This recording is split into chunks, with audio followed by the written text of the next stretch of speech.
श्री स्वामी समर्थ. नमस्कार मित्रमैत्रिणींनो, पौर्णिमा जवळ आलेली आहे आणि या पौर्णिमेला जी स्त्री मनोभावे आपल्या कुलदैवताला कुंकुमार्चन करेल ती नेहमी अखंड सौभाग्यवती राहील व तिच्या घरात नेहमी सुख शांती समृद्धी नांदेल.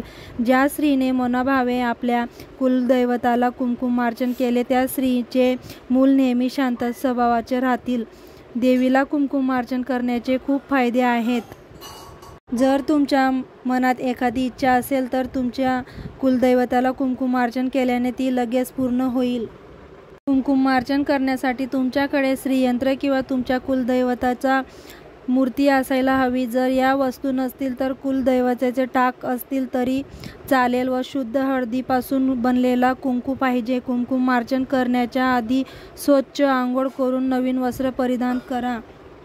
बसण्यासाठी एक आसन घ्यावे व कुलदैवताची मूर्ती ठेवण्यासाठी एक डिश घ्यावी. सर्वात पहिले श्रीयंत्र किंवा तुमच्याकडे असलेले कुलदैवताची मूर्ती टाक याला पंचामृताने धुवावे. नंतर स्वच्छ पाणी टाकून परत धुवून घ्यावे.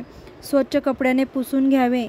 एक डिश घ्यावी. त्या डिशमध्ये खालील तांदूळ टाकून वरती तुमच्या कुलदैवताची टाक मूर्ती किंवा श्रीयंत्र जे असेल ते ठेवावे. मग स्वतःला हळदी कुंकू लावून आपली मनातील इच्छा सांगून कुंकुमार्चन करायला सुरुवात करावी.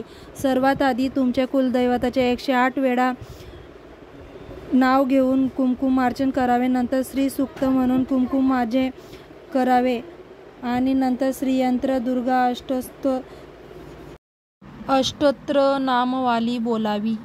लक्षात ठेवा, देवीच्या मूर्तीवर केलेल्या कुंकुमार्चनचा कुंकू परत देवीच्या पूजनासाठी वापरायचा नाही. तो तुम्ही स्वतःला लावण्यासाठी वापरू शकता पण देवींना लावण्यासाठी वापरू नये. अजून काही प्रश्न असतील तर मला कमेंट करून नक्की विचारा. आवडलास तर लाईक करा, सबस्क्राईब करा.